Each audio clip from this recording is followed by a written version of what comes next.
We're live. And it's a bit windy.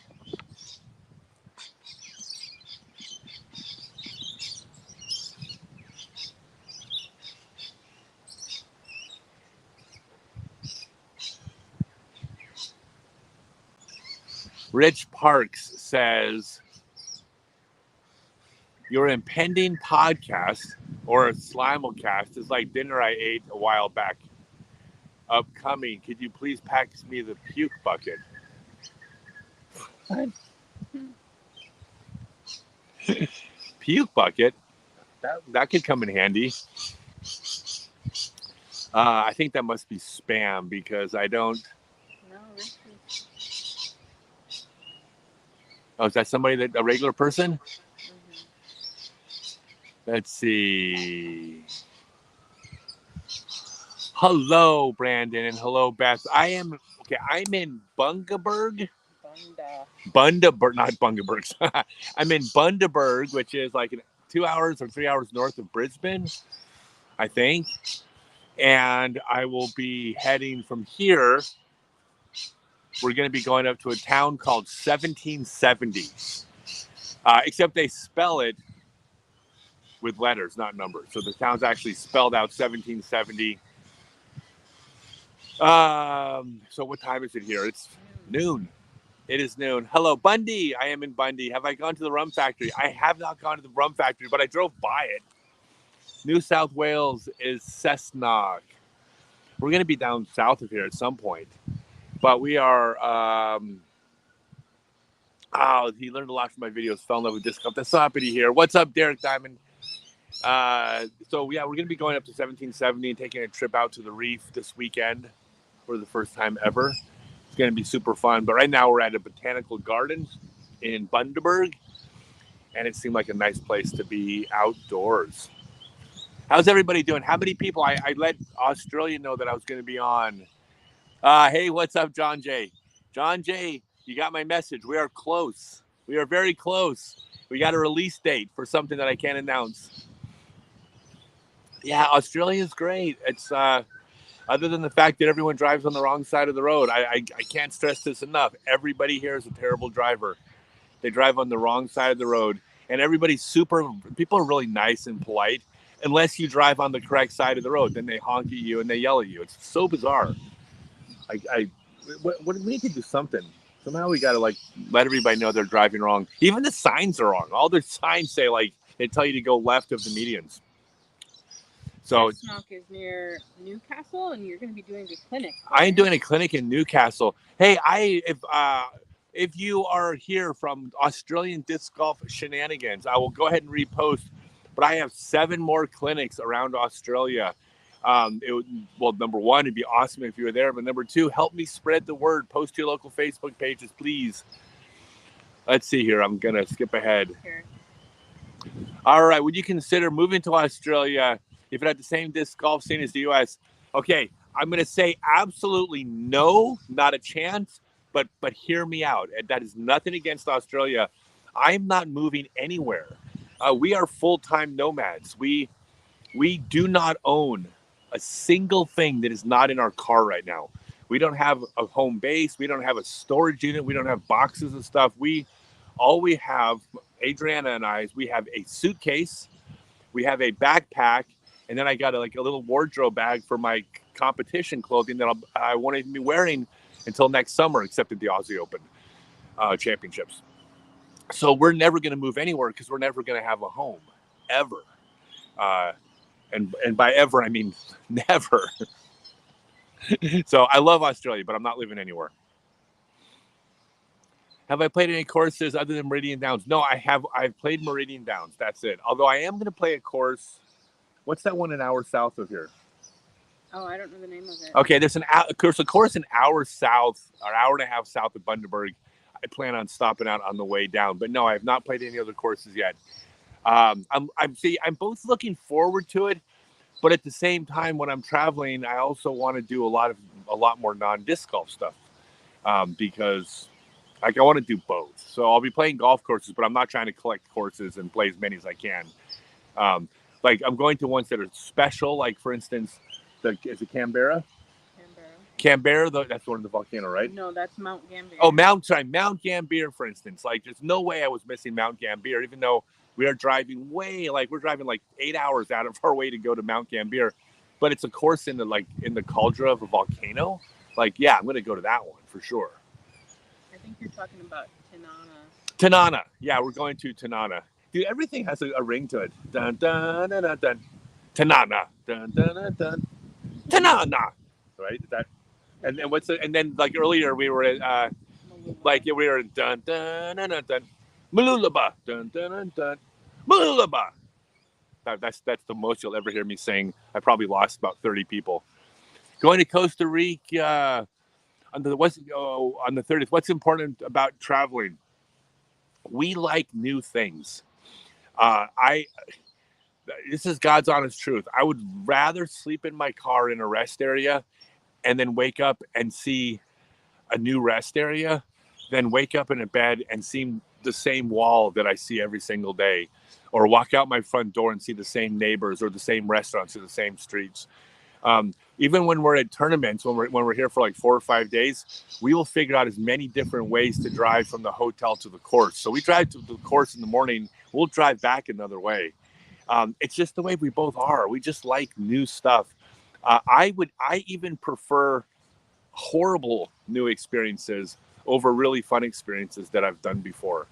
As weird as that sounds, because I just like variety. That's it. We don't go to the same restaurant twice. We don't order, like, if at all possible, it's variety is king for us. Let's see. This is amazing. Any chance I'll be around Idlewild soon? Okay, I am not going to be in Idlewild because I won't be in the U.S. for several years, except if I make it back to the World Championships next year. But that's like 1 week in Vermont and then back to Europe. So I won't be doing it. But I have multiple people now that are doing clinics that teach the method that I teach, the Stokely disc golf method. They've come to clinics. I've trained them. They've traveled with me. I mean, this is not something that I just loan my name to and then sell tickets to. They are doing everything I do. They are every bit as good at teaching the method as I am, because the method itself is it's a process that you can learn and teach. So it works. Couple things though. I got to announce, because I got to pay for all this golf travel. If you haven't heard, my new tour series Assassin from Gateway dropped. There's other colors besides this one. I love this color, but you might lose this one in the dirt. There's a bird behind you. Okay, hey, there's a bird right behind me. Hold on a minute. He's hanging out. Oh, yeah. By the way, there's this giant water dragons sunning themselves on the rocks, and I saw kangaroos too. I thought they were make believe, and then I saw someone in the field. No, so the Assassin. This is my understable. It's my really understable fairway driver. I use it for really extreme hyzer flips. But mostly it's for rollers. And the reason why an understable disc is good for rollers, or at least backhand rollers, is it's hard to release a disc at a roller angle. I mean, you got to lean back, you got to throw it up above your head. It's just an awkward throw. You take an understable disc, I can throw this one basically flat or even a little bit of hyzer, and the disc will do all the turning in the air. And when it hits the ground, it hits and then it turns on the ground. So I'm so excited. So it's scottstokely.net. Click on shop. My tour series, Assassins. I couldn't recommend this more. But so you wanted to attend Idlewild Clinic. By the way, Idlewild is an amazing place. That is, I'm going to be doing my top courses of the year, but I don't want to do it until I played the one at the Aussie Open. But Idlewild is almost certainly going to be in my top 5 courses of all time. I couldn't say enough good things about Idlewild. Here in Richmond, if you ever played out this way before, P.S. your 2 videos will help your forehand game out greatly. That's awesome. Thank you. Of course I played in Richmond. Played everywhere. Just about. Not every course, but every region. What is it? Bryan Park, something like that. What's the name of the park in Richmond? It's the one with the big rolling grass hills. I want to say it's Bryan. Is it Bryan Park? I've done clinics out there before. Or is Bryan the one? There's one that's in Little Rock. Anyways, yeah, of course I played Richmond. So first off, Richmond is where Guar is from. So I literally made a pilgrimage to Richmond just because I wanted to go to the birthplace of Guar. So, yeah, Richmond to me is the epicenter for everything cool in rock and roll. Like, it's not about Liverpool, England, where the Beatles are from. It's about Richmond, Virginia, where Guar is from. Hey, real quick though, as long as you're mentioning about YouTube videos helped you, I appreciate that. If y'all haven't signed up yet, hopefully heard about it, but my 6-month online Become a Complete Disc Golfer class is taking signups at scottstokely.net. I'll give it just a super quick plug and we'll get back to the fun stuff. It's a 6-month class. It's all online, but it is not just watching videos and then, getting a curriculum to practice 25 of this and 50 of that. It is a complete interactive experience. I do 2 live classes every single month that you are welcome to attend live. You can also watch the recorded versions because throughout the month, there's a process I've developed that's been working amazing the last half year, is that you'll be posting form review videos and myself and the trainers are in the rooms giving feedback on your forms, but also sending you out with the things to work on. And then you work on them and you come back. Now, this might seem like a process that might take a little while. Well, it does. But it's a 6-month class, right? It's not like a one-off where you get a form review, you go out and try to do it. You're like, well, that didn't work. Or that kind of worked, but I still don't get it. It's like, no, there's an unlimited number of form reviews that you're going to get to post until you're able to do the thing I'm showing you. It's amazing. And just, if you know anybody that's taken the class, just ask them. I think it's pretty universally praised. So, scottstokely.net, my 6-month online Become a Complete Disc Golfer class. All right. Enough about Guar, even though they are the greatest band that ever lived. In fact, all of you know, not just the greatest band, forget Michelangelo and Renoir. Like, they are the greatest artists that ever lived. And, as far as like Aristotle and Plato, forget that. Guar, Odorous, Dave Brocky is the greatest philosopher to ever live. So there, I've dug my heels in on this one. Where am I looking forward to getting to most, and why is it Melbourne? Well, I'm gonna. Okay, so I am excited to go to Melbourne. Okay, I promise. Don't misunderstand what I'm about to say. You gotta say without the art. They don't say their art. Oh, it's not. It's Melbourne. Melbourne. Melbourne? Oh, that's right, because it's not. It's Cairns, not Cairns. Canberra. Canberra. Yeah, I don't pronounce it very well. So I am very much looking forward to Melbourne. I'm very much looking forward to seeing everything I can about Australia, certainly New Zealand, and Europe next summer as well. But I'll be honest, the places that I'm most excited to go, y'all are fine. Sorry. You want to be on camera? No. I'll broadcast you to the world. Yeah. Yeah, you want to? Hey. Hi from Australia. Yeah, these are my friends. They came out. These are my fans in Australia. They came out just to watch me. Tell them about the hundreds of people that gathered to watch. Yes, hundreds of them. Crowds. They're crowds of people. They're being so quiet. Hey, keep it down, everybody. I'm trying to do a live stream. Thank you. Thank you. Have a good day. It's hard. I can't go anywhere. There's like hundreds and hundreds of people, and for some reason, most of my fans that come out to these live events is probably like 83% women. Like, and every one of them just like, remember that scene in Raiders of the Lost Ark where the girl blinks and her eyelids, what they say, like, love you? Like, every day. That's my world. Right? Don't. These are the birds? Oh. No, they're your fans. Oh, yeah. Oh, yes. Yeah. Old birds. My fans, the old birds. All right. So anyways, the place I'm looking forward to most, though, is the less Western we are able to visit. I'm excited, very much excited to go to Vietnam, Cambodia, Thailand, Singapore, Malaysia. Next winter, I want to go. Our plan right now, as of now, is to go to Egypt, India and Egypt, and then Africa. We're going to go to Tanzania, Kenya, Ethiopia, and South Africa. There's 4 tournaments in these 4 countries. It's the only courses in the entire country, I think. So as excited as I am to go to Melbourne, don't misunderstand. I'm looking forward to getting to places that are the less like what I'm used to. Those are the new experiences that I'm most excited about. I mean, right now, it's probably getting to go to Egypt is probably, because here's the thing about Egypt. Everything you read in the U.S. says Egypt is dangerous, and if you get off the plane and if they know you're American, you walk off the plane and they murder you. Like that's almost the impression you get if you listen to like the U.S. media. Well, I did my research, and countless people, including U.S. people, have been spending time in Egypt, and they say the people are wonderful and everybody's kind, and you know, it's that they had a great time and they felt totally safe. So in my mind, I wasn't going to be able to go to Egypt, and hopefully someday. And now it's like, holy cow, we can go to Egypt. So yeah, that's probably where I'm most excited. Anywhere near Warrigal. I mean, That's down by Melbourne. So. Oh, but they don't pronounce the R, so it's Warrigal. By the way, everything here is abbreviated. Breakfast is called brekkie. What else? What else do they call it? Australia is called Oz. Tasmania is called Tassie. Everything is abbreviated with an E. Like disc golf they call disc golf G-E-G-E. Canberra, Canberra. Yo, what's up? You know, Canberra.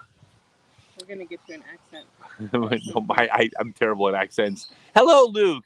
If I win the Aussie Championships, will I head back to the USA to play the Champions Cup? No, I don't want to go back to the USA in February. I got all of my February booked. I'm going to be in. That's going to be when we start going to Ethiopia, or not Ethiopia, Cambodia. Yeah, I can't wait. And by the way, here's what we're doing in Cambodia. Our 4 months in Asia. This is almost what I'm most excited about. Is that I said that all we own is a suitcase and like 2 backpacks.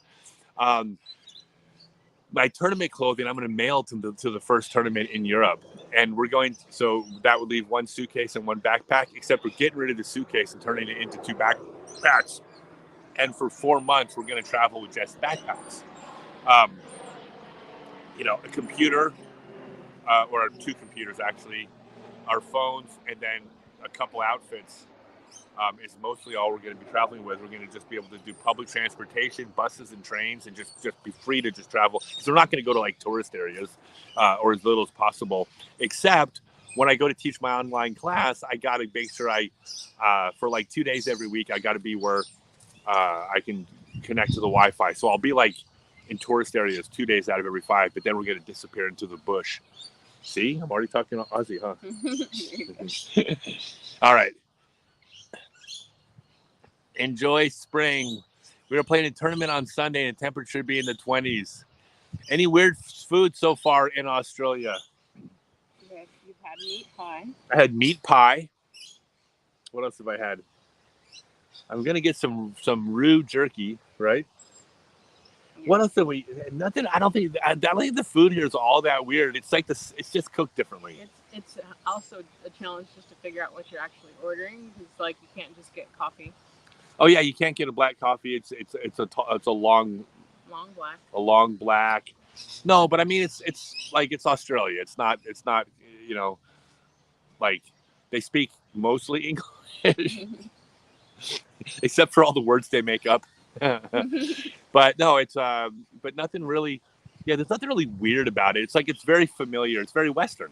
It's kind of like when I've spent time over in Europe. It's kind of like the U.S., but with a different language and older architecture and bigger churches, or at least more attractive churches. But ultimately, it's very similar. Whereas when I traveled to Japan, which is the East as opposed to the West, it was radically different. And so this is still the West. It's not too different. What is the key to the Stokely method? Hey, I'll give you the 50-cent version of what the Stokely method is that you learn in the class. And I'm not going to turn it into a sales pitch, but here's the basic idea.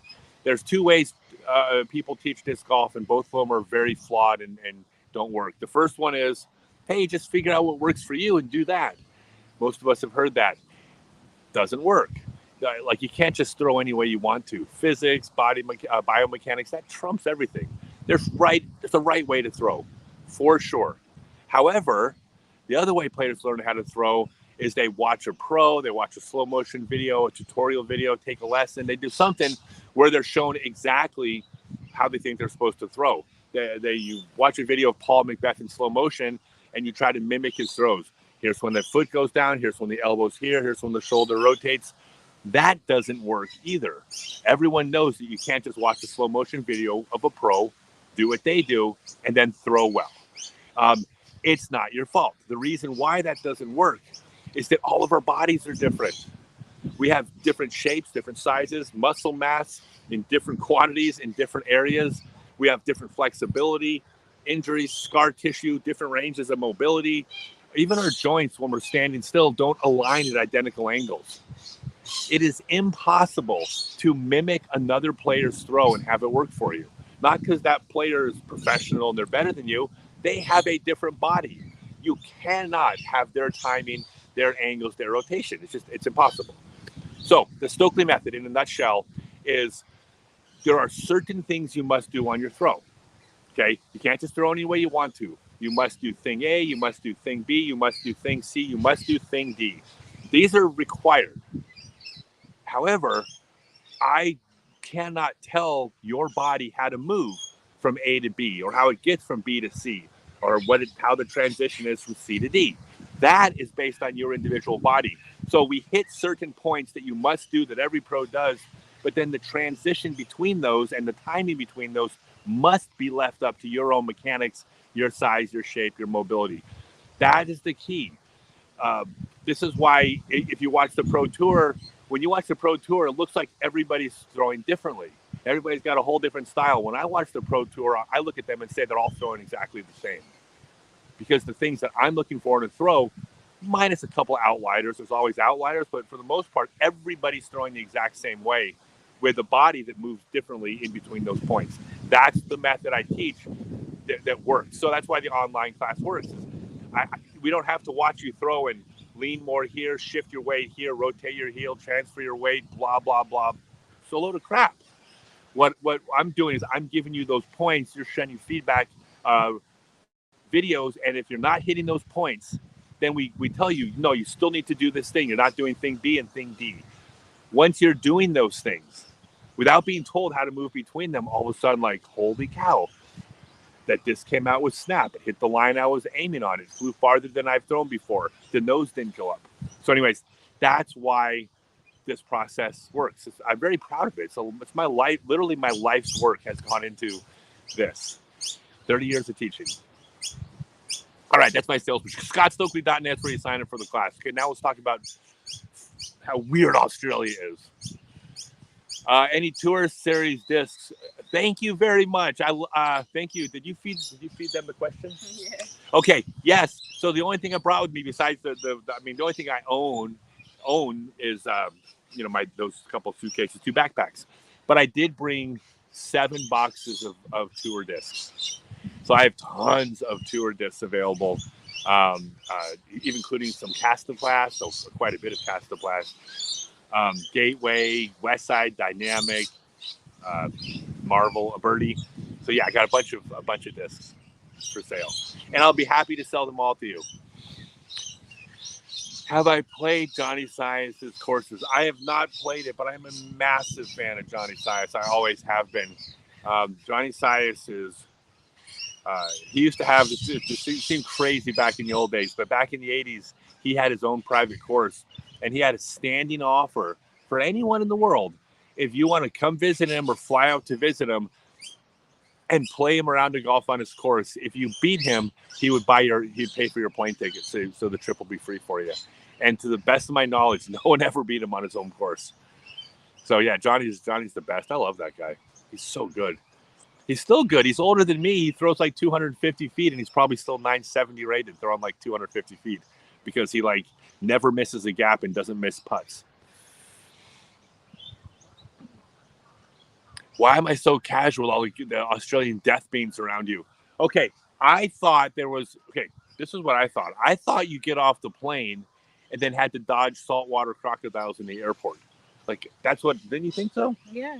Yeah, and then it turns out I've been here before. So. You've been here, but you knew that there was saltwater. So not in Brisbane. Why didn't you tell me there was no salt? So you let me think that there were saltwater crocodiles in the airport? Outside of Brisbane, I didn't know, but in Brisbane, for sure. I knew you were safe. Yeah, so anyways, no, so far nothing's tried to kill me yet. No. The giant spider outside of the patio door this morning. Yeah. Oh, no, yeah, so check this out. So we go to sleep. Think everything's perfectly fine. We open our door, and a spider has built a web blocking us into our place. So literally the spider, right? Am I wrong? No. This spider set a trap for us. So like it saw us enter the house. We rented this little house. It saw us enter the house. It knew it was our only way out, and it had like 8 hours, and it barricaded us in. So I think that spider was trying to kill us dead. So other than that spider, is that the only one? I haven't. And that eel snake yesterday. Oh, and then we saw an eel snake. Oh, so check this out. We get into an argument because she saw this creature in the water, actually at these same botanical gardens here. And in fact, I have a page called Scott Stokely Adventures on Facebook, or Stokely Adventures, whatever, and Instagram. And there's a picture of this on Scott Stokely Adventures. It's all my non-disc golf stuff. Anyways, she looks in there. She's like, I think I see something. It looks like an eel. And I looked at it. I'm like, it's a snake. She's like, no, I think it's an eel. It has fins. I'm like, yeah, but it's long and it's slithering. It's a snake. And we kind of started to argue whether it was an eel or a snake. And then just to prove that this is my simulation that I'm living in, when I went onto Google and looked it up, my simulation didn't want us to argue because it's called an eel snake. I swear to God, that happened. So anyways, I don't know that the eel snake was trying to kill us, but I think if we hadn't caught him watching us, then I think if we weren't looking, it would have come up behind us and bit us in our ankles and killed us dead. Do the discs go the opposite direction? No, they don't go the opposite direction. The biggest thing I learned down here is that everyone says that toilets go the opposite direction, right? Y'all have heard that down in Australia, toilets go the opposite direction. It's a myth. The toilets don't go in the opposite direction. Toilets are actually bolted to the floor. Now, the water could go the opposite direction, but it doesn't. The water actually shoots straight down. It doesn't spin at all like in the US. It goes straight down and it's sucked out like a vacuum, and it's terrifying. Like you're pretty sure it's like being on an airplane. Like it feels like you're gonna get like sucked in. So I don't know. I still get anxiety when I go to the bathroom here. What? That gas station is a servo. Yeah, they don't even sell gas. It's not even a gas station. It's a petrol station. And I didn't know it was called a servo. Isn't servo from MST 3K? Mm-hmm. Yeah, it's from MST 3K. Nah, we say they're in Wagul. What they say? What in Wagul? The R. Oh, you say the R. You say the R in Warragul. Okay, so they do say some R's. Sorry, it's very loud. I still think they say Wawa. Yeah, except they don't say water either. Yeah, no, but they say everything. They just abbreviate everything in Australia is abbreviated with an E at the end, like Tassie and Aussie and. Sometimes we add an O at the end. Servo, Garbo. Arvo. Okay, Servo, Garbo, Arvo. It's adorable. Like I'm gonna call everybody that. Like Drew, I'm gonna call Dree, Dre, and then Gibby. No, I'll just call him Gibby. He's Drew Gibson isn't Gibson. It's Gibby. Yeah. That's so Drew Gibson. When you see Drew Gibson, I think his name should be Gibby. And instead of calling me Stokely, you should call me Stokely. No, Scotty. Scotto. Oh. Do I have a practice basket hook, a portable basket hook in each city? No, I don't. But what I do, and this is a great tip for everybody here, you can practice putting, and I think it's almost as effective as putting for real, is play catch with somebody at like 6 meters, 8 meters, 10, 12 meters. Just play catch with them. It's not a basket, but you're still just aiming for a spaghetti stain on their shirt or something, right? You just putt. You're still aiming at a spot. You can still learn your timing. You can still learn your feel. You can still gauge speed, distance, angle, build muscle memory. Like you don't need a basket to do that. Now, the nice thing about playing catch with somebody is you can actually just repeat, catch, repeat, catch, repeat, catch, repeat. You can actually just repeat and make adjustments, subtle adjustments. And you don't have to stop, get your discs lined up again. Now, you do have to do that sometimes because you can't just do repetition.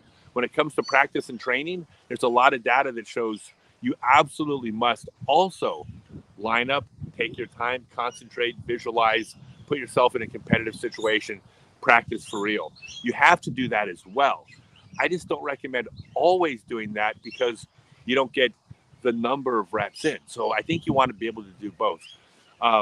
You can definitely do the first one with somebody though. So we play catch all the time. I saw some bottom of the screen. Have y'all seen these? If you haven't, some ScottStokely.net, the Stokely Universe discs. These are the coolest discs from an artist named Creative Rob. He is our #1 favorite artist in the world. And I got 3 models available. More models are coming out as part of the collection. We also will have minis available. And my tour series Assassin is available at ScottStokely.net. This is my roller disc. If you don't throw rollers and you want to learn, this is like the perfect disc to start with. Like I can't speak. I mean, I chose that to be my primary roller disc, and it's a mixed bag. I can choose any disc from any manufacturer on planet Earth, and I chose the Assassin because it's very consistent but also understable the way you want for backhand rollers, at least for most backhand rollers. Oh, this is so pretty good. Y'all hear the birds? I did not encounter any venomous bears yet, although I did have a couple close calls with a couple drop bears. It's a true story. So I was walking through the botanical gardens, and what looked like a koala, except it was like a koala bear out of a movie. Like it had fangs, and like I looked and I caught it out of the corner of my eye, and then when I looked closer, it appeared to be gone. But when I was walking underneath the branch, it let out this shrill like sound, like the only way to describe it is like a woman being murdered in a horror movie, like that type of death scream. And then right as I looked up, I made eye contact as it was falling on me. But since I saw it, it reached out with its tail, snagged the branch, and then spun like Spider-Man back behind the trees. That happened twice. So best piece of advice is that you just, when you hear that blood-curdling scream, like don't stop in panic. It's a drop bear. Look up, make eye contact, and it'll scare them away. But you can't have your back. Don't ever turn your back to a drop bear, because if you turn your back to a drop bear, it thinks that you're prey, and the predator instinct kicks in. The minute you make eye contact, you're an adversary. So everybody in Australia listening knows that everything I'm saying here is true. You must never turn your back on a drop bear. Yeah, see, Simon Belmont says you have to be careful because they had the high ground. So he's right. No. Yeah, well yeah, Simon's right. That bear had the high ground. Well, the thing is, all drop bears have the high ground. That's the thing. They're not that big. So if a high bear, like a drop bear, walked up to you, first off, it wouldn't be a drop bear. It'd be a climb bear, because they'd have to climb up to like stab you in the heart with a drop bear. Do they stab or do they just bite? Talon, whatever it is. So yeah, so they technically they always have the high ground if they're in attack mode. No, drop bears are no joke, y'all. If you come to Australia, drop bears, they're one of the only things that'll kill you in the city. Most of the stuff is in the bush or in the ocean or in the estuaries, like the crocodiles. But the drop bears, like, they actually hang out in Sydney and Melbourne and everywhere. Have I had a Vegemite sandwich? No, but I'll tell you a funny story. Adriana told me I had to try Vegemite at breakfast, and so I grabbed breakfast. What am I saying? At brekkie. And so I grabbed a croissant. I mean, or as they call them down here, croissant. And so I grabbed the croissant, and I grabbed the little thing of Vegemite. Now, I thought Vegemite was like jam. So I grabbed the whole container of Vegemite and spread it on like half the croissant, and I ate an entire mouthful of Vegemite. And it was the most god-awful thing I've ever had in my entire life, because apparently that amount of Vegemite is good for like 25 croissants, and only when you mix it with butter and other stuff, because it's like it's not intended to be eaten one pack per bite. Now, well, Rook, did you see that I was about to do that and you let me? Yeah. Okay. All right, so yeah, I thought so. I was wondering. You know me well enough. You don't have to ask for that. I know. So anyways, yeah. So my one experience with Vegemite was not pleasant. But I'm not anti-Vegemite. I just need to eat it the right way. But I wasn't going to eat another bite then. It was pretty bad. Is Australian language hard to understand? It's not hard to understand, but it's just you just have to like not assume things. Like I was just at a coffee shop like an hour ago, and I needed to use the toilet, not the bathroom, the toilet. And she says, "Yeah, go out the door, go left, and then turn left through the arcade, and then at the end of the arcade, turn right." She says, "We own the arcade, so it's fine."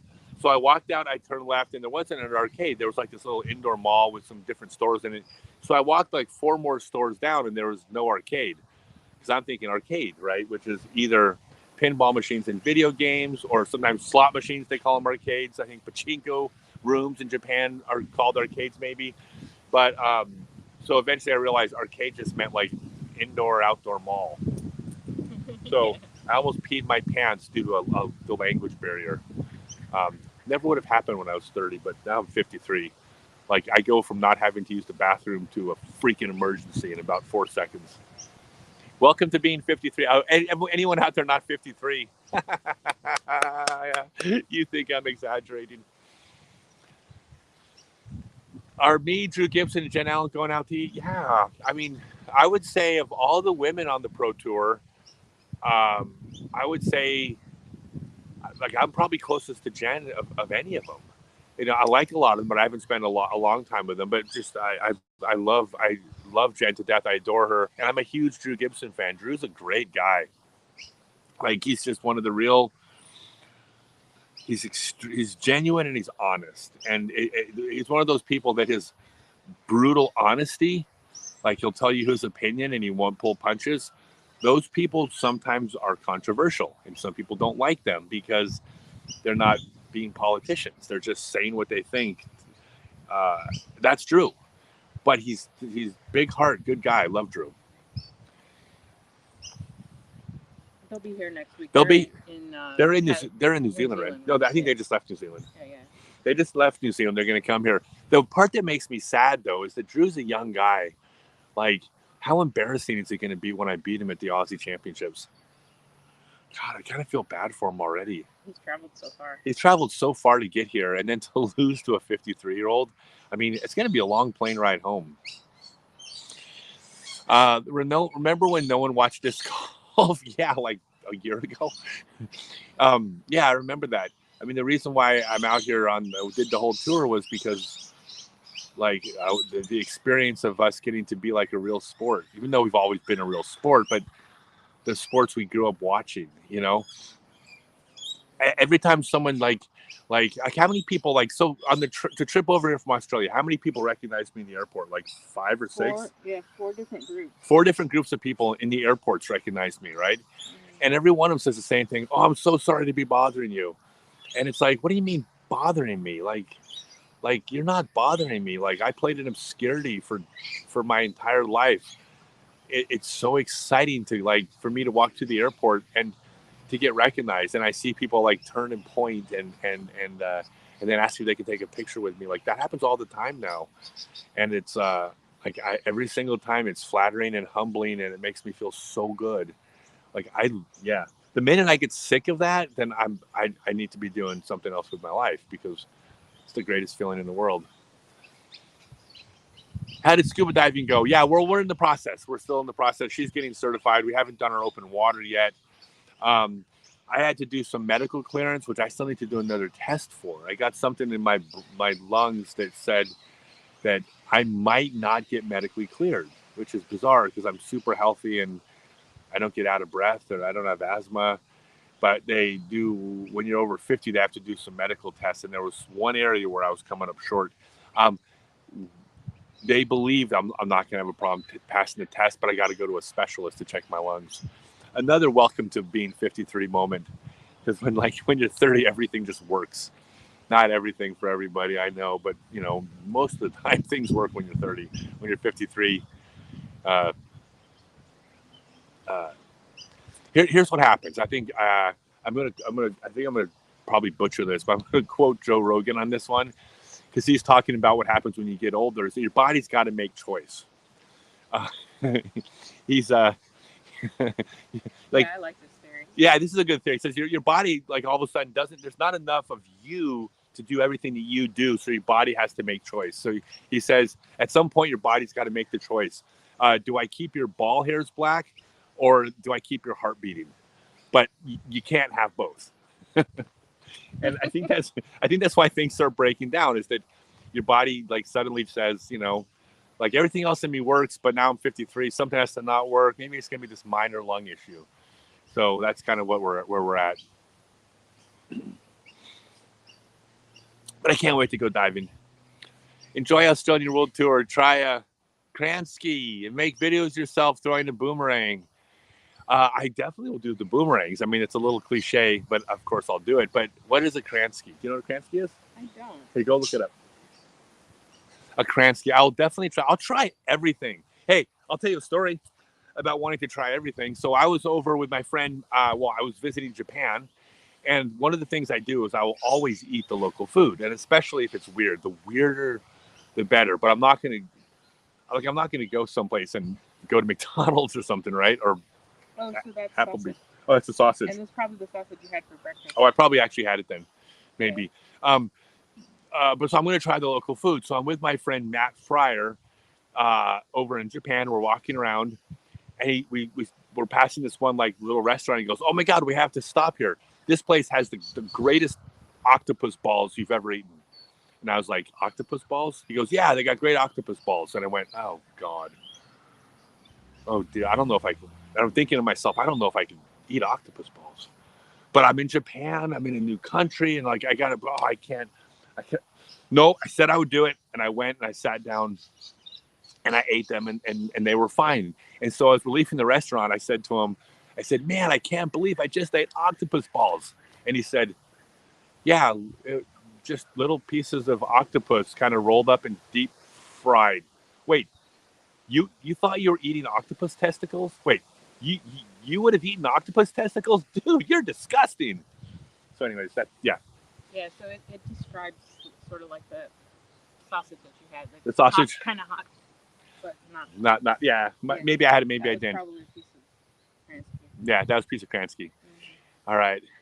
This is so much fun. Hello, everybody from all over the world.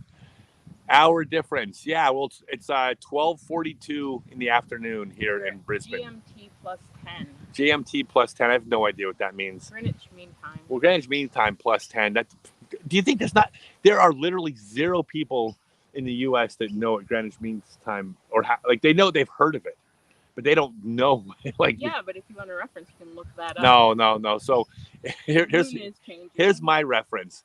So when I want to know what time it is in California, I add 6 hours and subtract 1 day. Oh yeah, you're so smart. I just asked Google. You just ask Google. Hey, yeah. Google, what time is it in New York City? Yeah, you guys also Google. Yeah, I Google what time is it in New York, but that's how we're doing it. But will I have copies of my book for sale, and will I sign some discs and books? I don't have any books. I'm so sorry. I do have discs, of course, and of course I'll sign everything. But yeah, and you can, by the way, you can order the book from Amazon. Do they do Amazon down here? I'm sure they do. They do. It just takes. It might take longer to get here. Prime delivery here. Yeah, so it's not like it's like literally in the U.S. now. Like if you're in a big city, you make an Amazon order in the morning and it shows up at noon.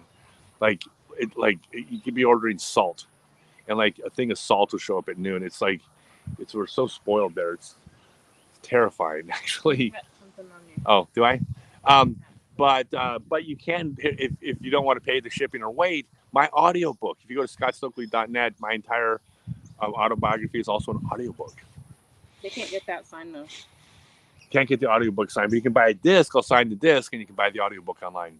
You've only played Queensland courses. How do they compare to the rest of the world? I've only played the one, but the one in Meridian Downs, which, by the way, that's my home course now, until otherwise specified. Meridian Downs is my new home course because I was like in town for like 3 whole days. It's as long as I'm going to be anywhere. You played it twice. I played it twice, but it's beautiful. But here's what's interesting, and this is so part of my wanting to do a world tour. It's almost like I'm calling it a midlife crisis, in a sense, a midlife disc golf crisis, because a regular midlife crisis is like you're 50 years old and you want to be 20 again. You want to be younger again, I should say. Well, disc golf in the U.S. is blown up. Everybody's heard of it. It's completely respected. Every course is packed full of people. Everywhere I go, they recognize me. I love that part. That's cool. But I want to go back in time to different times in our sports in the sports timeline, in our sports history. And I feel like that's what this is. Like I feel like Australia, and I'll know more in a month or two, but I feel like this is like the US in the 90s, basically, where it's becoming more popular, more courses are going in the ground, you have respectable tournaments, you got some really good players, but you still have people in the neighborhood of a course that have never heard of it, and you still have courses that are empty. So when I got to play the course at Meridian Downs, like I haven't played a course where I had it to myself in a very, very long time. And I played 2 rounds there and had it completely to myself.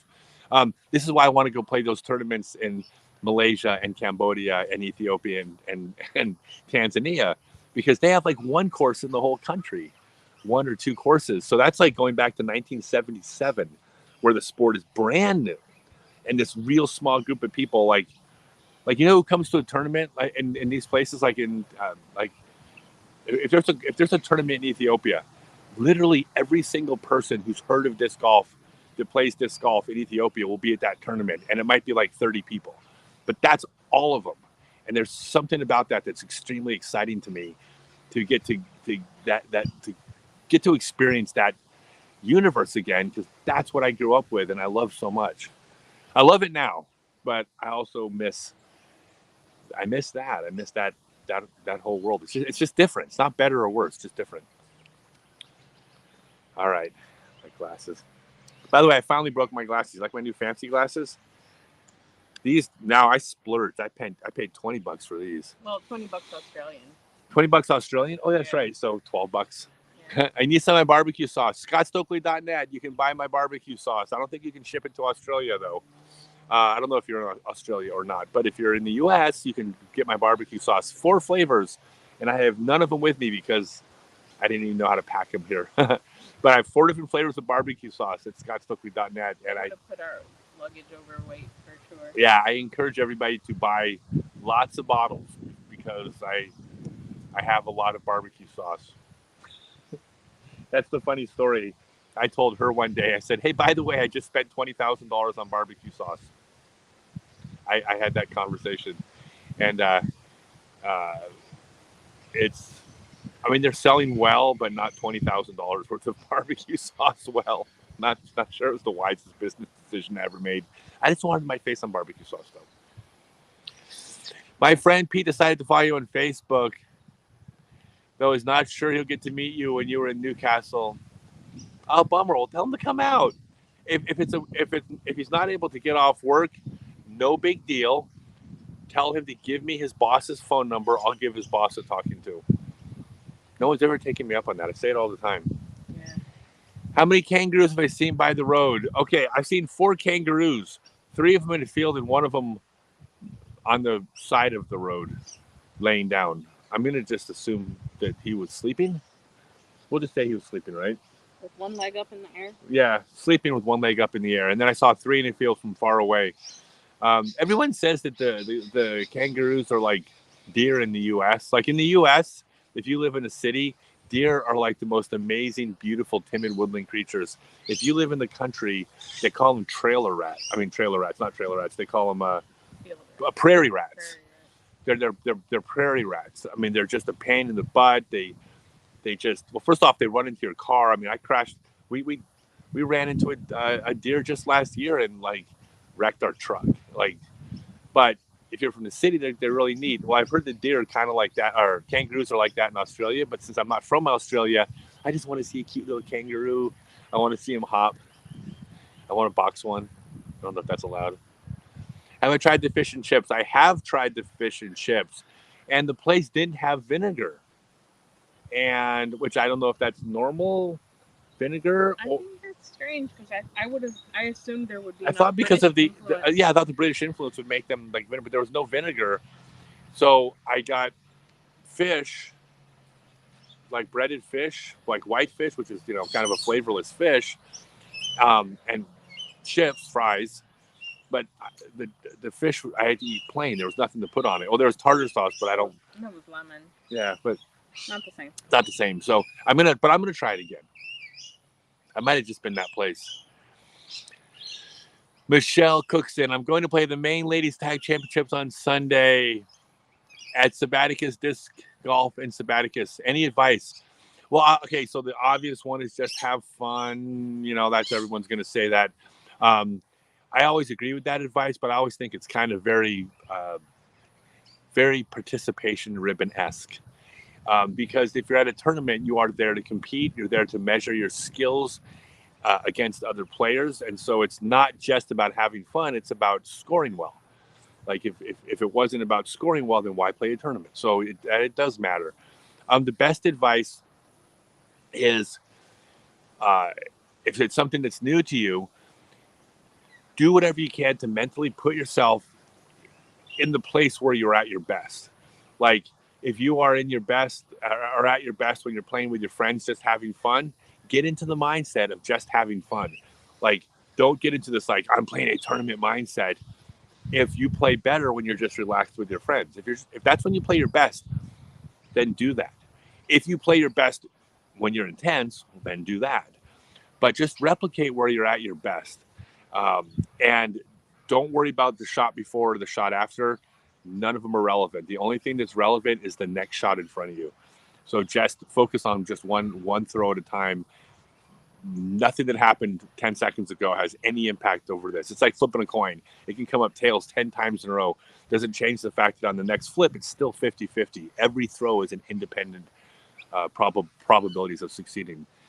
And I'll give you one more. I will pitch something here. Just since you're asking for advice on tournament play, my 6-month online Become a Complete Disc Golfer course is just listen to the people that have taken it. It's amazing. If you want to get better at disc golf, I am so proud of it. You can read about it at scottstokely.net. You can work on stuff all winter and be ready for spring. But everybody's coming out and people are like, what the heck happened to your game? And they're like, I'm taking this class. And it's kind of cool. Is this live? How come it looks like daytime? It is live. It looks like daytime because I'm just north of Brisbane, Australia. There's all the saltwater crocodiles are behind me. In fact, I'm looking, like I'm watching on the screen to see if any, what are they called? Oh, I think they probably call them like crockies or something down here. I bet saltwater crocodiles have the cutest Australian name, even though that they're, prehistoric murder machines. But I bet they call them like crockies or gaties or something like that. Anyways, yeah, no, Brisbane, Australia. I'm actually the town of No. That's where we were. We're in Bundaberg. Bundaberg is where we are, but we're actually heading north to a town called 1770, but it's spelled out with letters, not with numbers. The town's called. I guess that's when Captain Cook, James Cook, right? Yep. Landed here in 1770. David Patterson says they're called salties. Your friend wants to send you a picture of his Vegemite sandwich he just made. Send it over. Why not? Just send it on Facebook. I'll take a look at it. I still got the heebie-jeebies from eating an entire packet of Vegemite in one bite. Fun for me. I chosen a nickname for my Australian tour. I don't have a nickname for the tour, but I probably should. Well, I throw wizards. I could call it the Wizard of Oz. No, I am like a wizard. I'm the Wizard of Oz. No, I'm the the Geezer of Oz. It's the Geezer of Oz tour. Oh, by the way, if you're from Australia, geezer means old person. And if you're from the U.S., Oz means Australia. So I think it's the Geezer of Oz tour. You played 3 groups behind John Wright this past Saturday. Got a chance to talk to him during the backup. PDJ 92. That's amazing. I love that. Yeah, it's the old timers are, we're at a point now where we're losing them pretty quickly. So if you get time to spend with an old timer, I would say take advantage of the opportunity because, without cell phones and all the other things that exist now, like there's no such thing as something lost to history now. From this point forward, every single thing is being recorded by hundreds of people. Whatever, like, however anybody wants to spin the truth in the media, in the news, and in politics, historically, the truth's going to come out because you're going to have footage of all this stuff. But there wasn't footage of the or very little back in the old days. So our sport, the early days of the sport, is progressively becoming lost to history. So take advantage of those people when you can. Boomerang disc golf round. I would do that. I'm actually pretty darn good with the boomerang. I was actually invited to go to a boomerang because I was throwing the sidearm farther in disc golf than like anybody by far. Like boomerangs are very easy for me to throw. I think I would be very good at it very quickly. For distance, but for accuracy also? Yeah, oh yeah. Oh, well, wow. You just have to learn how they fly. I mean, the thing, it's kind of like learning a new golf disc. Like if you angle it too much, like, because if it's vertical, it's gonna arc like this. If you throw it flat, it has lift. That's all it is. It's a wing with lift that you then throw sideways. Although some of the boomerangs aren't meant to come back. Some of the hunting ones aren't meant to like do a circle. Right. But the ones that do a circle, they just have lift. Well, you take something with lift and throw it sideways, it's going to turn. Well, if it goes up, then you need to throw it with more Anheuser, basically. What was the name of that thing that Scoyote had you throwing? Scouty? It wasn't a boomerang, but it was like a... It was something... Yeah, it was some kind of boom. Yeah, it was something like that. It was like a boomerang. Yeah, I would do that, though. I think it's fun. Where do we get one? Let's see. Like just at the store, you think? When next in Japan? What? A boomerang. Where would we get one? I think they assign them to you at birth. Well, because I haven't seen them in the shops. Maybe it's one of those things that everybody thinks of Australia. It's like you think boomerangs, and when you get down here, they're like, yeah, boomerangs. Well, we'd rather play with a rugby ball. Yeah. I don't even know if they call it a rugby ball. By the way, that's how little I know about rugby. The only sport that I want to do is when I get to Auckland, I want to do some pro wrestling because I've worked as a heel manager before, and I had to stop because of the plague a couple of years ago. And I would love to make an appearance in an Australian wrestling show as a guest heel manager. That'd be so much fun. When in Japan next? Ask for the Shirako.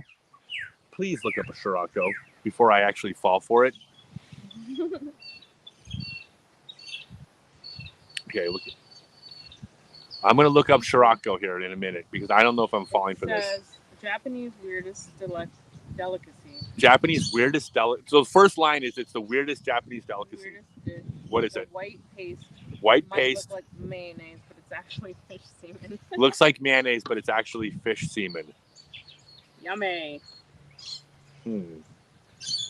Wow. And that's a delicacy? That's what it said.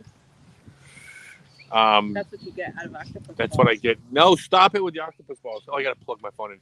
Yeah, that is... let's see. Okay, are we officially plugged in now? Oops, hold on. Hold on, I'm plugging my phone in. Okay, now. All right, phone's plugged in. Yeah, oh, God. That might be kind of hard to eat. I think that might be difficult. Your disc golf podcast coming out soon. How do I get one to you? Oh, your disc golf product is coming out soon. Well, it's kind of hard to get things physically to me because I'm in a different town every couple days. And I don't have, I don't know what product you're referring to, but I don't have room for stuff. Like, I won't keep a single trophy. Like, I got no room for trophies. When someone says, hey, I got a disc for you from our club, it's like, maybe I could fit a disc in our stuff because I guess we have merchandise, but like it's hard. It's kind of hard to I'm going to be a difficult person to get stuff to. I can use shirts. That means less laundry. I'm super tempted to just start throwing away your shirts. You're going to throw away my shirts? Yeah. Why? Because we can't find laundry. Yeah, we can't find laundry. We start throwing away shirts. All right. You have Amazon Prime and delivery here. Can get Growing Up Disc Golf delivered by Saturday. Well, then order it. Or everybody in Australia, if you want me to sign the book, order Scott Stokely Growing Up Disc Golf off Amazon Prime, and it will show up on Sunday. Actually, go to scottstokely.net and follow the link, and then I get like an affiliate extra dollar commission or something. I don't really care. Yeah. But if you go to scottstokely.net, then I get they pay me a extra commission. Yeah. Even though I'm referring myself, Winky. So like Wednesday to Saturday is still like way slower than Amazon Prime is in America. Yeah, that's the thing. So we're so spoiled in the U.S. when you say like, oh, you order it on Wednesday and you'll get it by Saturday. Like in the U.S., people will be like, I could be dead by then. Like I'll just go to the store. And I'll buy just go. Like I just don't. I guess if I have to wait 3 days for something to be delivered, I guess I don't need it that badly. Yeah. And you're like, wait a second, though. It's a kidney for a transplant. Like you're going to be getting the kidney you've been waiting for, and it's I don't. No, well, the not if I have to wait 3 days. You, like drunk buy. A lot of people will buy, like shop on Amazon, and then if you wait 3 days, then you've already forgotten what you bought. Yeah, because people get drunk and order stuff, and if it shows up 3 days later, they forgot that they bought it. Yeah. Hello. Yep. So the more, I got so many fans here. Like there's like 300 people like right over there watching me. Hey everybody, you all doing a great job keeping quiet. It's awesome. But a couple of them had to walk behind me. Did I get the overland trip sorted? For the overland trek, yeah, we had to cancel it. There wasn't going to be time. It was just the timing of it didn't work. I didn't realize how soon you had to book it in advance. So I just ignorance on my part. But I will do the overland trek across a big part of Tasmania. That's on my list. There's certain big treks I can't do because of my age now, which like kills me. But the overland is a trek that's it's a 5-day hike, but it's a more moderate hike compared to some of them. So I'll do it. Ace Rod Disc Golf. Hey Scott, do you remember me? I am the 12-year-old with a 953 rated round, but you turned 13. Yeah, he was on the live a couple weeks back. Yeah, I remember that. That's ridiculous. You're not supposed to shoot 953 when you're 12 years old.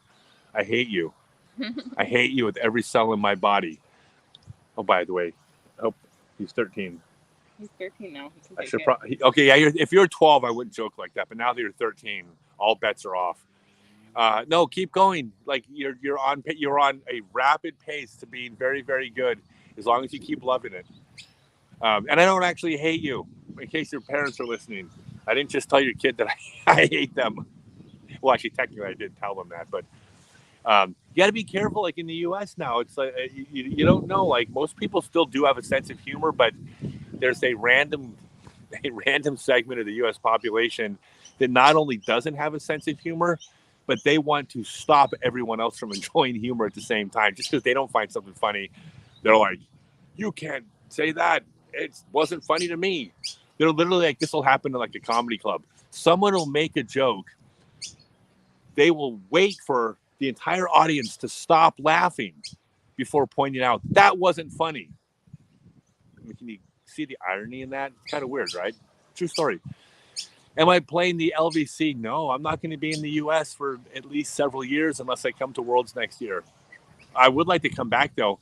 As of right now, my plan is to come back and do the Disc Golf Pro Tour in 2025 because I'll be 55 years old. 55, 56.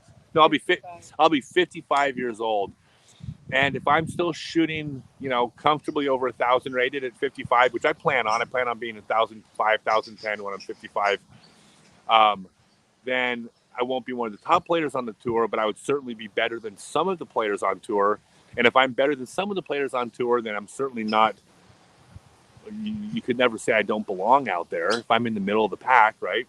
It's kind of where I was this year. Like I didn't play well on tour. My best finish was 11th on the whole tour. But I generally finished in the middle of the pack, so I was an average touring player, which certainly an average player by definition belongs. So if that happens, I will be on tour in 2025 again in the U.S. Plug those discs again. Oh, plug the discs, yes. If you go to scottstokely.net, you got to order the Tour Series Assassin. If you don't roll, well, first off, if you do throw rollers, this disc is unbelievable. My body's got buzzed by a bird, almost ran into my face. This is an unbelievable, it's an understable. It says here that the turn is 1.5. It's understable. This flips over. It's a great roller disc if you like throwing rollers. But if you don't throw rollers, it's a very easy disc to roll because when you throw it, With the backhand, it does all the turning for you instead of having to throw at some weird, awkward angle, which you have to do if you want to roll a stable disc, which you have to do for some shots. Here's the thing about roller discs. Every disc rolls differently because the disc basically rolls along the ground, basically the way it flies through the air. So a disc that turns to the right in the air, when it's rolling, will turn to the right on the ground. A disc that flies straight in the air will tend to roll mostly straight. These are general rules. It's not exactly, but it's close. So an understable disc is easier to throw with a backhand roller. You throw it flat, it does the turning for you. It hits. It doesn't have to hit vertical. It can hit at an angle, and it'll turn and roll straight for you. I also use this for super hyzer flip videos. If you've seen any of the times that I got to be on coverage, which I was a few times this year, you've seen me throw a sidearm where I throw it a sidearm hyzer almost vertical, and the disc flips all the way up and then turns over and goes forward. That's with my Assassin. So scottstokely.net.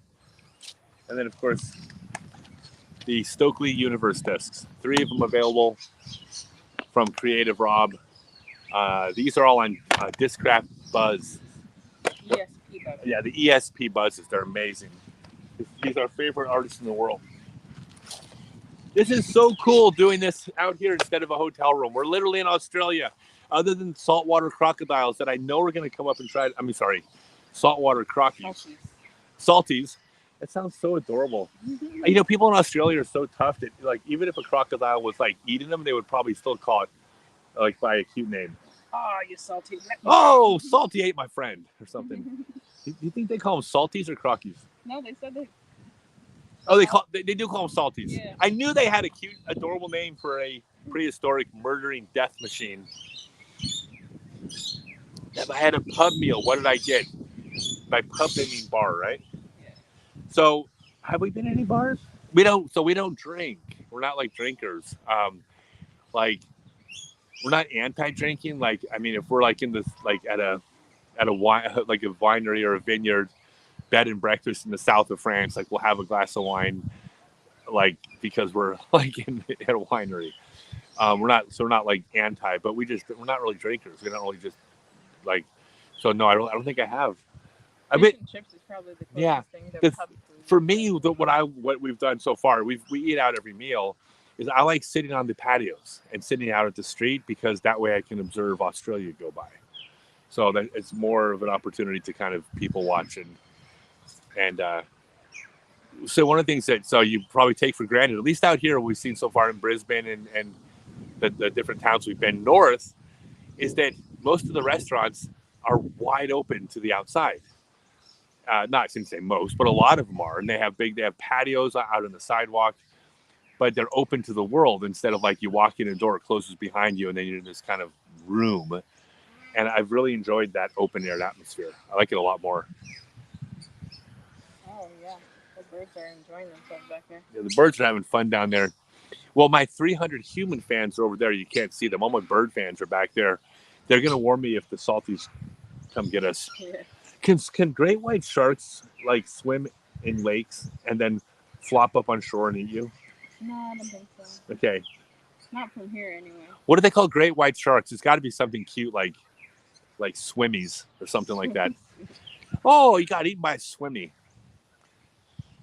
What size shirt do I wear? As far as general standard shirts, a 2X or even a 3X for it to be big enough. With what I actually wear, like with my tour gear, is I wear a medium, but extra tall because I'm 2 meters tall, but my shirt size is actually a medium because I'm lean. So, but you know, that's not a normal standard size. So if it's just off the rack, like no one's going to carry that. Like there's no reason why you'd carry that size in a club shirt or a sponsored shirt. So I just generally go with 2X or 3X. Yep, here's one of my fans coming by. Hello. Let's see. Is the plan to do the European tour next year? My plan is to do the European tour next year and the year after. I'm going to go. So my initial plan is I'm going to first go out next year and just dominate. And then I'm going to come back the following year and defend. And then once I put the fear of God into all the Americans, I'm going to come back in 2025 and intimidate them into just bowing down before me as I just roll to victory after victory. Okay, now, by the way, that was totally honest. That is my plan. Whether or not that happens, I'll let you know in a year or two. But that's the plan. Yeah, I can't wait. I can't wait to travel Europe for the next couple years. So glad you made it to Australia. Looking forward to the clinic in Hobart. I can't wait to go to Hobart. I'm excited to play with Atticus too. I'm playing the Australian National Pairs Championships with I think he's 15 now, right? Yeah. 15-year-old kid from Tasmania who's really, really good. I've just been watching him throw, like when you watch his Instagram throws, and his form is like, he basically has the form where I see him on tour in the US in a few years, and I see him being competitive. He will need to, at some point, get to a bigger stage with better competition. There's something about playing with better players that makes you better. So I hope he actually gets to, if he still likes playing in 3 years, because you never know at 15. I hope he comes and hits the pro tour, because he's got the form and the skills. So if he's dedicated, he's in. Here's a couple more of my fans. Say hello. Can you do me a favor, please? None of the people on my live stream believe that there's 300 people over there of my fans to watch me. You were 2 of the 300 people that came here just to see me, right? Yes, of course we did. Okay, see what I tell you. They work for the government. They can't. You work for the government, yeah. So they're required to be honest. Thank you so much. Oh, that's all right. Sorry to put you on the spot, but I appreciate that. See, now you all believe me. Hundreds of people came out to see me play. They're officially dressed, even. Yep. You're playing the Alex Clark Memorial Tournament this weekend. I've ever played that course. The name of the course is the name of the tournament that I said in McKinney, Texas. Alex Clark Memorial Course? I don't think I have. McKinney, Texas. I don't think so. I have played. You know where McKinney is? Yeah, I played McKinney. I've been in McKinney. There's that Harry Myers course. Is that McKinney or outside of McKinney? That's. Like I think I was staying in McKinney when. I mean, I'm familiar with it, but I have not played the course. But just these birds, like they literally fly like, I was gonna say a foot. They fly 1/3 of a meter from me, at like full speed. Like nothing. Everything in Australia wants to kill you, and nothing's afraid of you. But no, I have not played that course. But yeah, you'll have fun. Try to get out there a day before, if at all possible. If you can't get out there the day before, get out there the morning of the tournament. Normally, I'd say you don't play around before the tournament, because you wear yourself out. But you're younger; you can get away with playing more golf than you can when you're older. But don't play the course blind. If you don't have a lot of time, make sure you have like 40 minutes and just walk the course. And when you walk to the course, when you're walking to the course and can't play it, don't just look at the hole from the tee pad. When you get to the basket, look back at the tee pad and look at it from that perspective. Because on the tee pad, you're going to say, hey, there's a tree just to the right of the basket. I don't know if I should go inside that tree or outside the tree, right? Well, when you walk up to the basket, you realize, oh, that tree's, far enough away where it's clear from the basket that you would throw around the tree. That if you throw inside the tree, you're going to come up short. You can't always tell that from the tee pad. So at least walk the course, get to the basket and look backwards, and then make a mental note about those. Did you say Bill Allen? What? Did you say Bill Allen? I don't recall. There's Bill Allen and then Jimmy Porter. They're what? The disc golf courses that are out by there. They okay. Allen. Jimmy Porter. I played Jimmy Porter. That's what the girl. Okay. Oh yeah, I've played Jimmy Porter. I've run events at Jimmy Porter. Okay, pubs are Australian cultural icons. Some are just bars on tap, but there's a bar with beer on tap and a Basemont restaurant on one side. Go to a country pub for dinner and get yourself, because I'm sorry, it's just light out here, crumbled lamb cutlets or chicken shitney. Can't read it. Can you read it? I'll look at the comments later. I'll definitely do that. Absolutely. I want to do all that. I want to go to a bar in Australia where two, like, I think this happens like in the Outback or something like that, where two guys like face each other with, like, they put a beer on each other's head and then they take turns punching each other in the face, and the first one to fall over is, they call him a Sheila, and he loses. At least according to every movie I've seen about Australia, that's what happens in the Outback. So, what? That just sounds like an old Western. Yeah, I actually had my roommate Graham. I had a roommate from Australia. No, My roommate from Australia, his name was Graham. He was this older guy. He was my mom owned a second house, and he was fixing up the house, and I was living there going to college, my first semester of college, and like he was telling me about that, and he was talking. He always talked about how, like, great Australia was, how much better than the U.S., and how everybody was tougher there, and just like he like that's all he talked about. Not all, but mostly. And he talked about the guys who punch each other in the face with the beers, and he's like, "That really happens down here, or down in Australia. That's what we do down there. That's how tough we are. We're not like you wussy Americans." He didn't say wussy. There was some other word for it, but I don't know. I liked Graham. It was great. I like quirky, weird people. Did you see Nico sign a new contract with Lone Star? Yeah, I'm happy. I'm happy for Nico. I like Nico. Nico's my friend. I've always liked Nico. Nico's going to have a fresh start this year. I hope Nico is wildly successful, and I hope the guys from Lone Star are successful. I've gotten to know it's Garrett and oh my God, if I forget the names, Travis. Yeah. Travis and is it Travis and Garrett, the father son? They're great guys. Lone Star's got some good discs. Joshua? No, Josh works, and Josh is the one that works for them. Oh, okay. Great company.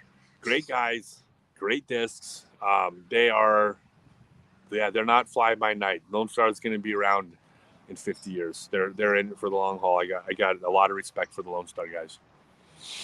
How long am I in Australia? I'm in Australia until December 8th, and then we're flying over to New Zealand for a month, and then we go to Southeast Asia for 4. You're playing Australia's National Disc Golf Day. Yeah, Geelong. Exactly. I'm playing Australia National Disc Golf Day in what? Geelong. I thought it was Melbourne. Well, it's a suburb. Yeah, I'll be in the suburb of Melbourne for Australia Disc Golf Days. And then you're going to Tasmania. And then from there to it's not Tasmania, it's Tassie. We're going to Tassie. There's no such place as Tasmania. That's the U.S. word. It's like when they call München Munich, or when they call Denali Mount McKinley. Like the U.S. calls Tassie Tasmania for some reason. It's called Tassie. So then you're like departing, because that's technically still part of Australia, even though it's a separate island. It is a separate island. Is it part of Australia? I mean, I know it's technically part of Australia. Yeah. Do the people, if there's anybody from Tassie here, I want to know your thoughts on this. Do you feel like you are part of Australia? Like, are you Australian from the island of Tassie, not Tasmania, Tassie, or do you feel like you're not Australian at all? You're actually Tasmanian. Let me know which of those. I got my theory, but I want to see your answer. Welcome to Australia. Where am I today? We're in Bundaberg. We're at the Bundaberg Botanical Gardens and Saltwater Crocodile Sanctuary. We haven't seen any salties, but I'm positive there are going to be some here, because I've been here like 9 days now. Not one single thing has tried to kill me. And, I mean, I kind of want the full Australian experience, and I have not experienced the attempted murder by an animal smaller than me yet. I mean, the crocodiles, the salties and the swimmies, or the great white sharks, but they call them swimmies in Australia. The salties and the swimmies are bigger than me, but everything else that wants to kill you, the spiders, the snakes, the drop bears, they're all smaller. Geelong, what do I call it? Is it G or G? Oh, is it? Oh, Geelong. Oh, so it's not Geelong, it's Geelong. I will forget that between now and then. Geelong. I will be in Geelong. And don't let the Geelong folk hear you call Geelong a suburb of Melbourne. I would never call it. In fact, let me tell you something. Geelong is so much cooler than Melbourne. It's not even close. unless you're from Melbourne and you're thinking of buying my Tour Series discs, in which case, those people in Geelong, those country bumpkins, they don't know anything about. They're not sophisticated like you Melbourne folks. So either I just sold more Tour Series discs or less. But I don't think my sales are gonna be where they were before. It's one or the other. Depends on who you ask. We often get forgotten about by the mainlanders. Yeah, I just like the thing is, like, for instance, there are 49 states where if you ask someone where they're from, they'll say the U.S. Except if they're from Texas, they're not from the U.S. They're from Texas. The fact that Texas is part of the U.S. is kind of like more like considered trivia down in Texas. Like the answer to a trivia question, like, did you know Texas is actually part of a whole country? And little kids are like, really? Is that true? I thought that was a myth. No, we're part of this thing called the United States. And the kids in Texas are like, United States? What is this United States thing you speak of? And then they get to explain how Texas is one of the 50 states. But in Texas, they think they're their own country. So I didn't know if that was going to be like Tassie. Less E in the G. Okay, now I'm totally confused. Geelong, like, so it's more like Geelong? Geelong? Geelong. Yeah. I'm so going to pronounce it wrong. Not on purpose. Yeah, Harry Myers had the Nick Hyde Memorial, and Alex Clark is one of my home courses, so I practiced earlier today. Yeah, the Harry Myers was the first place I shot a tournament round with Paul Macbeth, was at Harry Myers. And it was funny because we were on the very first round, we're on the featured card, and on the very first hole, I parked it right underneath the basket, and he threw out of bounds. So I was one stroke ahead of Paul after one hole. And like, I heard this like voice in my head, and the voice said, you should just walk off the course right now and just say, I've got nothing more to prove. Like, that would have been hilarious. But instead I stuck around and he beat me. That's how I got a real good idea how good Paul was, because I actually didn't play that badly. I didn't play great, but I played a decent round, and I still lost to him by 5 strokes out there. And I played okay. Like, I wasn't mad. I felt like I shot like 1,010 rated round, maybe something like that. Like, I played a solid round of golf, and lost by like 5. And I'm like, yeah, I think he's pretty good. I think that kid's gonna be good someday. Bring a clinic to Ohio. So I will be in the U.S. for several years, but I have 3 people teaching Stokely method clinics that are seminars all over the country, especially next year. And there will be some in Ohio. So just go to scottstokely.net to get on the mailing list. Last question, unless some pop in. All right. When did y'all start planning this 2-year trip? Can't imagine the time put into it. Definitely worth it. So the time is easy. We just make it up as we go. The time is, basically, that's really easy. So it was, here's the chronology of the trip planning. Real simple. It was, where are we going to spend this winter? Someplace warm. Well, where's that? I got it, South America. So we're going to go spend the winter in South America. And then from there, it was like, well, if you spend the winter in South America, why not go to Australia and New Zealand? There's courses, I could do some clinics, and actually I can make a little bit of money while I'm, help pay for this being someplace warm. So we scheduled that. And as soon as we were there, we're like, well, as long as we're in Australia, we might as well play the European Open, because I'm not sure how we connected those dots, but that's pretty much what happened. Well, I guess we need to connect. Well, I actually played the European Tour. So once we decided to play the European Tour. That happened in reverse, because you decided that you wanted to play the European Tour before. Oh, no, that's right. Yeah. We were in South America.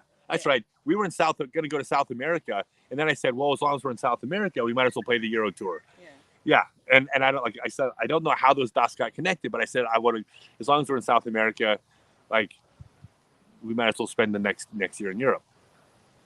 And but then once we were doing that, it's like, well, things cost money, and then we said, well, we might as well go to, not might as well, we should go to Australia and New Zealand. They got tournaments down there and clinics. I can make a little bit of money to help support the trip. And then it was like, wait a second, that's a long time to spend in one country, when there's so many places to see in the world. And then we said, we have 4 months, let's go to Asia. And then from Asia, it started with what places in Asia have courses and tournaments. And then we found out there's courses and tournaments in Cambodia and Thailand and Malaysia and Japan. And that's kind of how that wound up. But then then we added Africa at the end of it. I don't know. Our life's weird. I have a feeling it's probably going to just continue to creep even. Yeah, it might even get longer than 2.5 years. By the way, we haven't planned anything out. We've only planned out the next 6 weeks. And we bought airline tickets. We got airline tickets to fly into Singapore and into from there to Japan, and Japan back to Europe. But it's not like we planned anything. We just got our plane tickets and our visas and stuff. Okay, so real quick, if y'all are interested, if you haven't heard, I could not encourage this strongly enough. My 6-month online Become a Complete Disc Golfer course. You can, first off, you can just watch some videos and learn more about it at scottstokely.net. This is my life's work has gone into teaching, and the results have been phenomenal. I had 6 classes. 3 of them just wrapped up, and 3 of them are about to wrap up. The new classes are starting in a few days.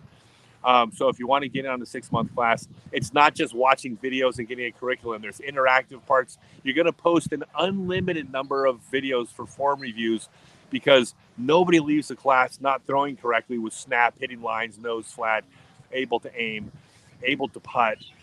You're going to keep posting form reviews, and we're going to be correcting things based on the Stokely method of teaching.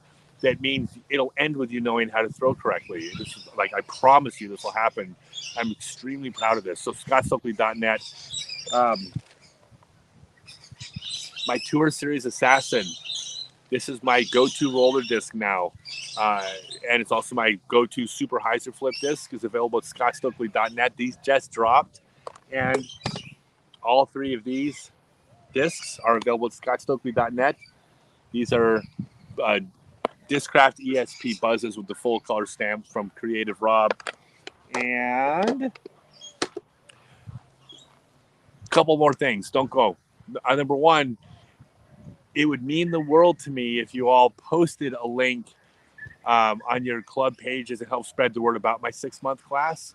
Just because I'm not advertising, I'm just counting on the people. If any of you have watched one of my tutorial videos and you used to serve the pizza with the sidearm and now you don't, and you throw 50 feet farther now, tell people, and then post a link to my class, please. That's how you can thank me for you throwing better, right? Is that you can help spread the word about the class, because that's how I pay for I give so much stuff away for free, but I have to make a living in order to give this stuff away for free.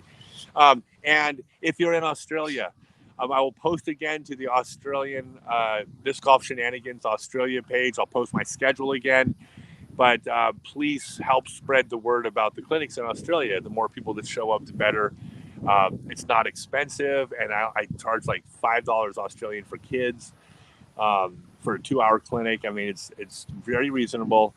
But I want there to be large groups of people, and I want to help everybody throw better. When I leave, everybody's throwing better.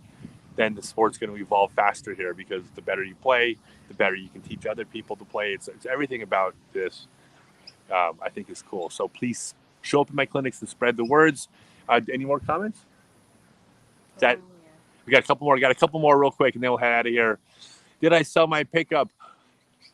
No. If anybody's interested in buying a 2019 Ram pickup truck, 4-wheel drive pickup truck, is sitting in Austin, Texas right now. My friend's trying to help me sell it. It's still available. It's my tour vehicle, but I need to sell it. We owe about $15,000 more on it than I'm going to get for it. So I'm going to take a hit on it no matter what I do. But at the moment, I'm just paying. Thank you all again. Appreciate you. Message me if you're interested in a 2019 My Tour truck. It's in Austin, Texas right now for sale. Message me. Can you talk about why someone might benefit from putting the opposite forward, right-handed, but putting the left foot forward? There's no real benefit to it, but I don't disallow it according to the way I teach, because all of our bodies move differently. What you can do is if your left here, I'm gonna do this sitting down. But if you are doing a bowling type of putt, so it's the only type of putt left foot forward makes any sense at all. If you're doing a bowling type of putt, this is my non-throwing shoulder because my left foot is forward. If you're doing a bowling putt, you're doing this motion to the point of release. So the shoulder that you're throwing from will go back to forward if you swing the disc to the opposite side of your body. It is not a common putt at all, but it does not break any of the putting rules that I have. Just like I said, with the way I teach disc golf, there's a certain set of rules you must follow with whatever putt, whatever sidearm or backhand you have. But as long as you follow those rules, I am flexible within those rules to how your body wants to move, what feels comfortable for you. So you can't just do whatever you want. It's not like, hey, figure out however you want to putt and I'll help you with that. No, there's rules to follow. But that doesn't break a rule, even though it looks unusual. So it's not that someone would benefit from doing it. It's not that it's a better way to putt. But you can do a push putt on a bowling style push putt where left foot forward is it doesn't harm you as opposed to right foot forward on that one specific putt. So it doesn't give you an advantage, but it doesn't hurt you. But it's only for, again, that one specific putt. Like if you're imagining it's basically you're bowling. No salties yet, huh? I'm watching this giant lizard right here. Oh, wait. He's on the log. Oh, you guys want to see a giant bearded dragon, or water dragon, I should say. So the camera you use for YouTube, any camera will work. I use the iPhone 13, but here's the thing: because of download times and file sizes, you can't just use like it'll compress the files you have anyway. So you could have a higher resolution camera, and as far as posting to YouTube, it doesn't help you at all. It actually will compress it. I'm going to go see him in a second. So it doesn't matter which camera you use. The most important part for YouTube videos, and I'm being a hypocrite here because you probably noticed that the wind has made it maybe hard to hear, but sound is important. And you cannot get a good microphone cheap. Like a $200 or $300 microphone still doesn't sound great. But almost any modern phone, any phone from the last few years makes good enough quality videos. All right, I'm going to go walk down towards this water. It's called a water dragon, right? Is that the word for it? Iguana. Okay, yeah, I understand iguana. I'm going to walk down and see how close we can get to him. He's massive. Let's see. Oh, I feel like the crocodile hunter here. See how close I can get to him. You see him on the log? Let's see. No, don't go. Oh, here it is. Don't go.